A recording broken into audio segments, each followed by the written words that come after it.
Hey guys, welcome to the Love of Books, Movies, and Happiness. It is October, which of course means that it is spooky season.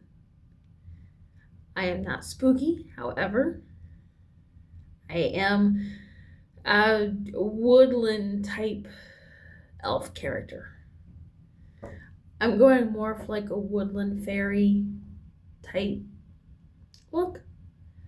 So, join me today as your friendly woodland fairy type as I bring you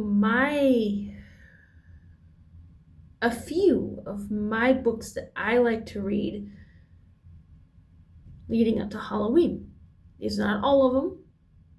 Some of them are not your traditional spooky stories that you would automatically think of. Others are your more traditional spooky stories out there.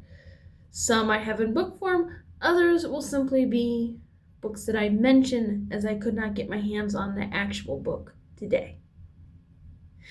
Alright, guys, if you are looking for recommendations of books to read during October, or if you're just curious on what I like to read for Halloween, then join me as we jump into the magical world of books and we take a look at what I consider a good Halloween read. Alright, guys, so starting off, I start off with a classic. And yes, when I mention classics, I'm sure you're thinking like Frankenstein, Dracula, and those are absolutely classics. Like I would happily, if I got my hands on a copy of Frankenstein, I would happily be like, yeah, let's read Frankenstein. You know, I love the story of Frankenstein. It's well written. It's an excellent story. The movies are good. Depending which movies you watch, they can be good, and there's so many different versions out there anymore. You have the original, and then you have the ones that have kind of taken a story and done their own twist on it, such as this first book, which is called Angelica Frankenstein Makes Her Match, and it is this book. And it is by Sally Thorne, I swear I know how to read cursive, author of The Hating Game.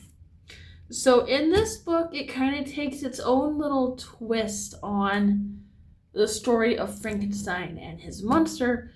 We have the sister to the scientist, Frankenstein. So in this book, the family is known for finding their true love. But Angelica is worried that she's going to be an exception to the family tradition because she is just not finding her true love. So she throws her time into helping her brother with his experiments, but does take some time to step away from his experiments with his creature to make her own experiments and her own creature. Well, when her creature comes to life, it is her true love, or so she thinks, the guy that she used to be really into before he died, whose name was Will. And she's super excited because she's hoping that, with him coming back to life, there will be an instant spark and connection and she'll find her true love. Doesn't quite happen like that. He wakes up confused, doesn't remember who he is or who he was, doesn't know what happened, and wants to know what happened to him. So she reluctantly ignores the desire that she feels for him and agrees to help him go on this journey of rediscovering who he was. It is a very entertaining, well-written story. It's a nice twist on the usual Frankenstein story.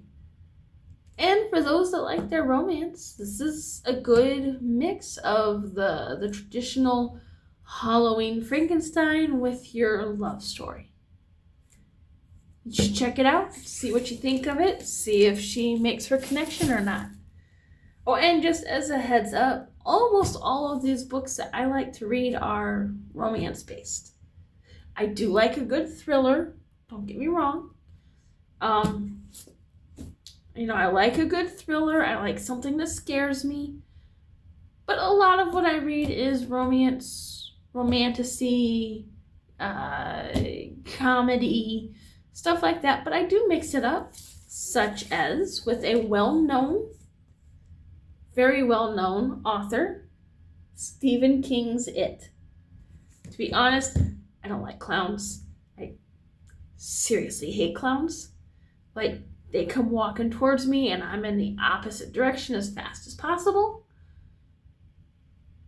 For example, the time as a cashier when a clown for a birthday party came in to get some snacks beforehand, and I quite literally jumped over the counter and took off running for the back and refused to help them until they were out of the store. So, it is not the reason that I don't like clowns. The story, it simply reinforces not liking clowns. I don't know why I don't like clowns. I've just never been that kid that got into clowns. They've always freaked me out. Not going to go into the reasons why. They freak me out.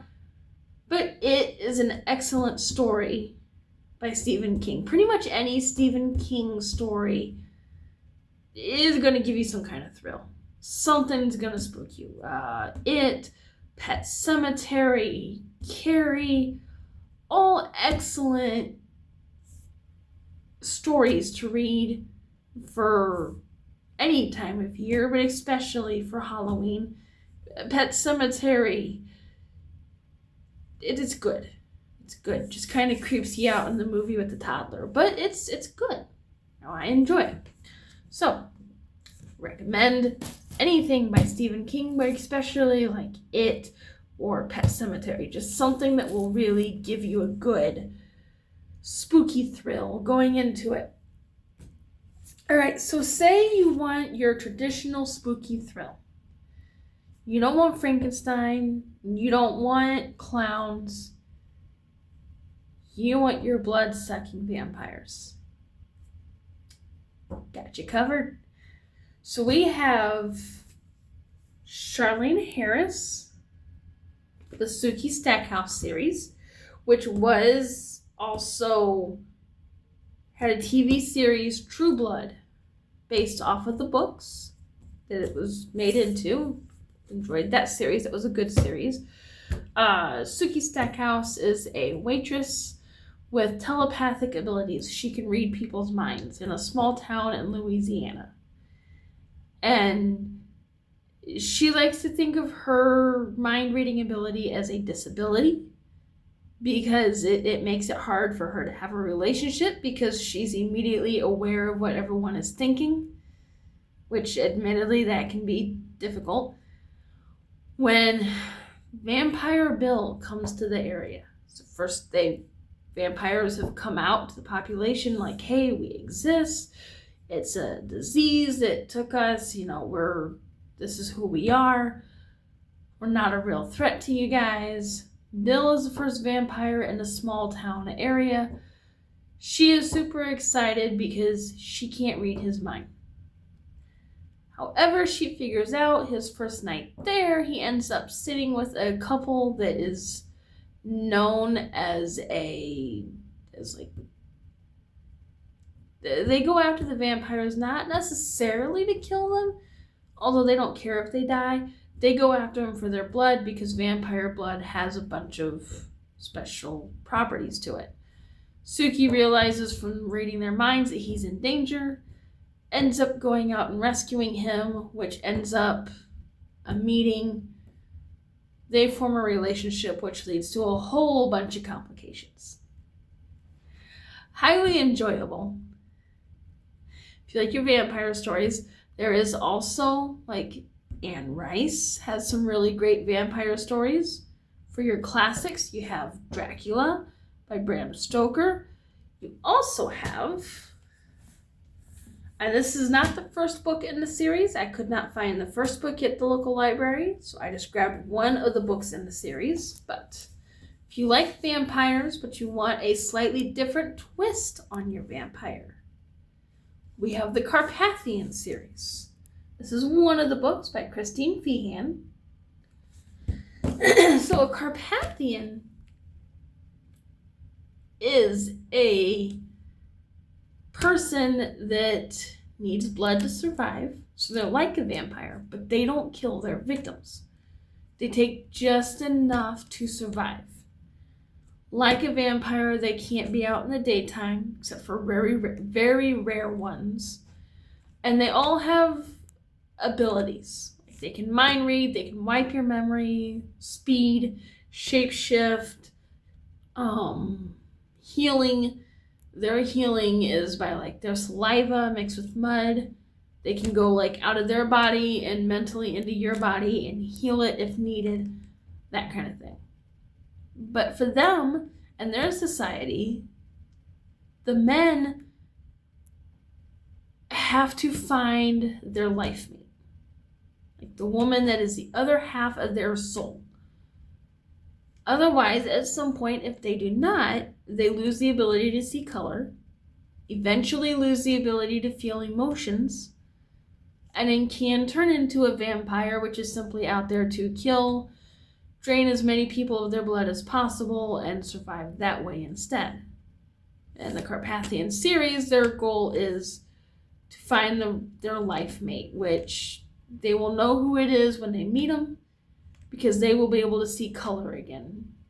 And then they can bind that person to them with like their version of a marriage ceremony that ties their souls together.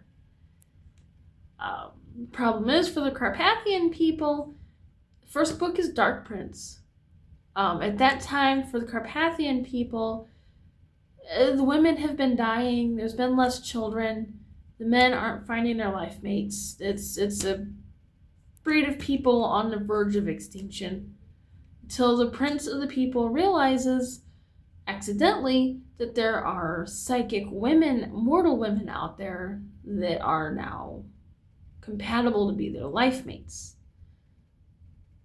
The prince ends up meeting his woman, who's a psychic. She goes after serial killers. She came to the Carpathian Mountain area to recover and get away from people because mentally she is just tore up. They end up clashing, forming a relationship, and it starts the whole series with this idea that there's human women out there that can be turned Carpathian if needed, and are life mates to the males. They just have to be willing to look for them. Each book within the series has its own adventures. Storyline kind of flows really well. It actually does. It goes from the prince to the events in that book, at the end of that book, lead into the next book, and then it continues, and you really see the Carpathian society evolving with the addition of the mortal women. And each couple has their own troubles and drawbacks and things that they have to work through. Each one has their own bad guys to deal with. Second or third book into the series, we start to see a main bad guy for everyone, and it just goes from there. So an excellent series if you want vampire with a little bit of a difference. Then this is it. It is going to have some spice to them. They're romance books, full adult fantasy romance that don't shy away from the romance and the spice. Just to warn you. So say you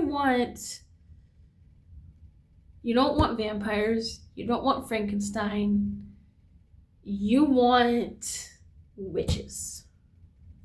Okay? There's some great books out there that I love reading around any time of year. All of these books I can read any time of year, but especially for Halloween.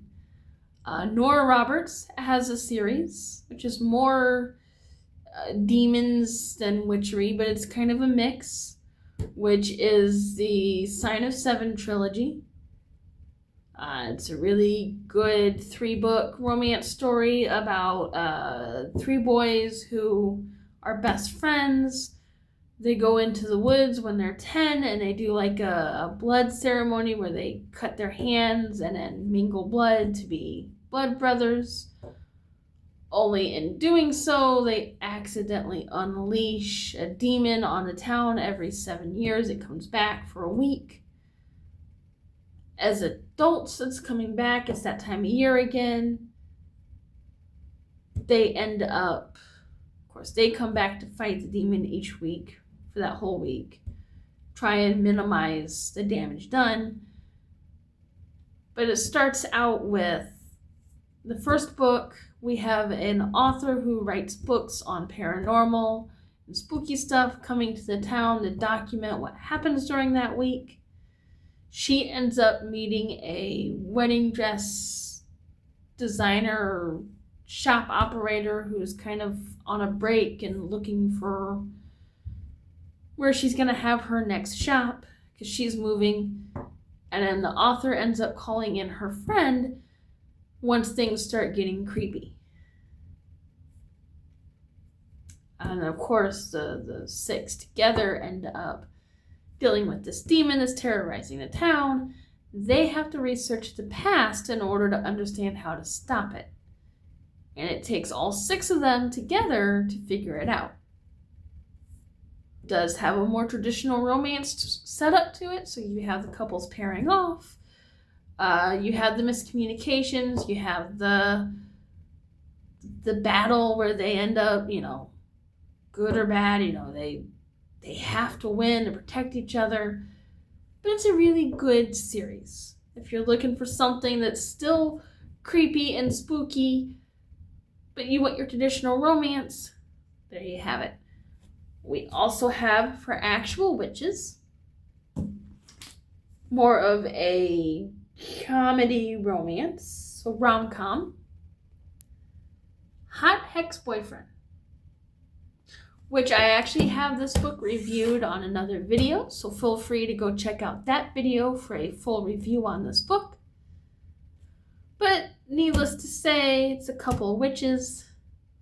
She gets her heart broken, ends up getting drunk with a cousin, and they decide to put a hex on the ex for breaking her heart. A few years later, he comes back to town, goes to renew the power lines in the area, or like the way lines, and everything starts to go crazy because the hex that is on him gets put on the town instead. So now they have to go back and work together to try to break the hex and fix it. Really cute story. Second chance romance. Plenty of moments of comedy in here. You got your witchiness. It's a good mix of everything. Alright, also for witchiness,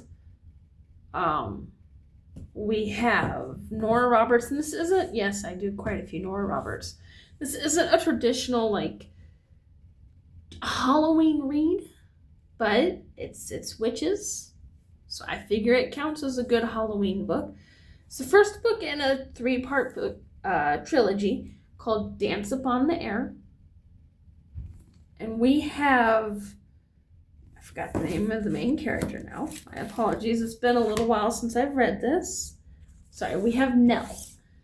Nell is escaping from an abusive relationship and escapes to this area that's like the Three Sisters Island. She's essentially ran away from the situation. She's in hiding. She's still technically married to the guy, but she's staged her own death by a car accident type thing to get away from him. Ends up getting a job in a bookstore only to make a connection with the store owner, and realize that she is a witch. While she is exploring being a witch and what that means, she finds out that she is part of a prophecy.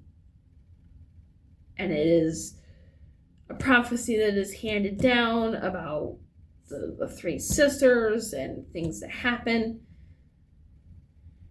She ends up finding love with the local sheriff, whose sister is another witch in the prophecy, and then the bookstore owner is the third witch in the prophecy. Nell is the witch of air, the bookstore owner is fire, and the sheriff's sister is earth. It's a trilogy, of course. You have your overall prophecy they have to deal with and fix, but they each have their individual issues that they need to deal with. Nell has to deal with her abusive husband, who comes looking for her, as well as being honest with the sheriff and whether or not she can accept true love again. It's a really sweet book. Has some moments that'll leave you worried, like, is everything okay? Is it going to work out? And then you get through it and you're like, oh, okay, this is a good story. I picked it because it's witches. All right, guys. Say you want Ghost, right? Instead of your vampires, your Frankensteins, anything like that, you want Ghost. Okay? There's plenty of ghost stories out there. You get your nonfiction ghost stories, of course, that are more like real life ghost stories. And then you have like Heather Graham has some great thriller ghost stories that, the ghosts are part of the story and you have to solve the mystery. There's usually a murder mystery involved. Some really great books. So she's a great author to go to for ghost stories.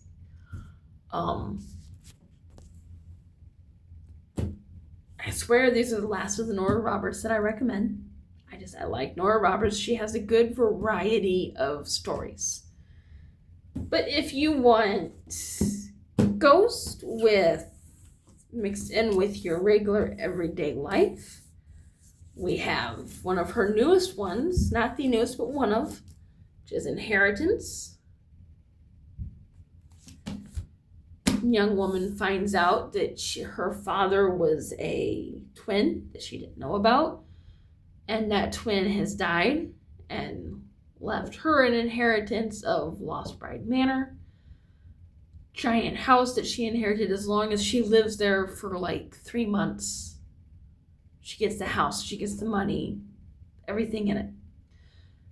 Finds out that it is haunted. My apologies. Finds out it is haunted and that she needs to, because there's a curse on it and the previous brides have all been killed in that house. There have been 7 so far. She needs to start solving the mystery of how it's happened. So you have your ghost that she interacts with. It's a 3-part series. You have Inheritance, book 1. Book 2 is The Mirror. And then book 3 comes out either later this year or the beginning of next year. So we are waiting on book 3. But an excellent ghost story.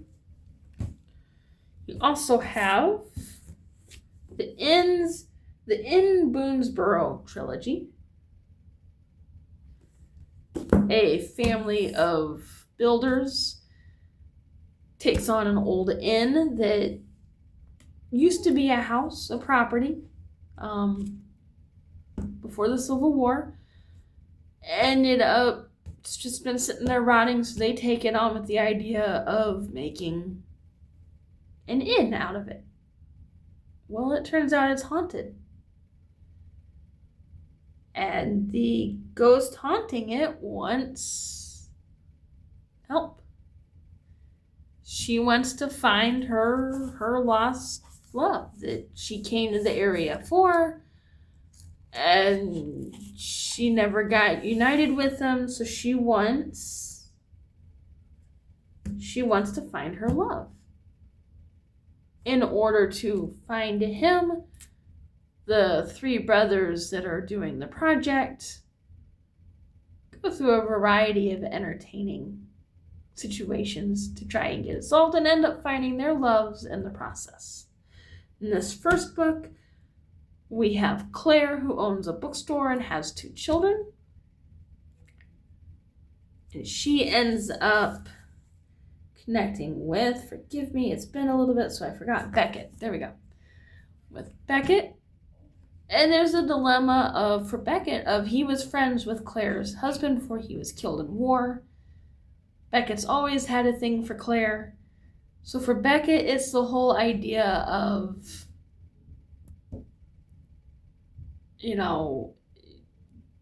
is this right? Can I do this?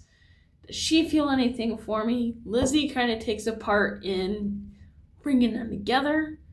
Claire has to face some issues with the idea of ghosts. And he ends up having a stalker that they have to deal with before they come to some answers. And then say you just want something that is highly entertaining, just a good paranormal mystery, not any specific, type. We have Janet Evanovich, Wicked Appetite. If you've read any of the Stephanie Plum series, Janet Evanovich writes a very entertaining comedy series usually. For this one, Diesel makes an appearance in the Stephanie Plum series and some of the novellas. For this one, Diesel is back. We meet Lizzie Tucker, who's inherited a house in Maine, or in Massachusetts, and taken on a new job as a pastry chef. Well, her baking is paranormally good. Everything she makes is just excellent. She ends up meeting Diesel, who's a very odd character with talents of his own, who tells her that he needs her help. Otherwise, her talents could be in danger, and she could lose her ability to cook. So they end up going on an adventure to try to recover a set of stones. They're called the Saligia stones, which suppress the 7 deadly sins. They need to collect all 7 in order to essentially save the world. It is a highly entertaining adventure with a lot of mishaps, quite a bit of mischievousness in it, and just a really fun read if you need a break from the heavier paranormal books out there. And then, of course, for Halloween, you have your more dark romance books. If you're looking for stalker romance, they're out there. There's a ton of good books out there. These are just some of the books that I like to read especially around Halloween, any time of year, but especially this time of year, I'll kind of dig back into some of these and be like, hey, let's reread this one. Let me know what you guys think. Is there a certain author or a certain story you go to every year for Halloween or the month of October to get yourself in the spooky mood? Is there a book you feel like I should check out that I didn't mention that you think would be a great addition to what I already read? Let me know, guys. Till next time, keep reading.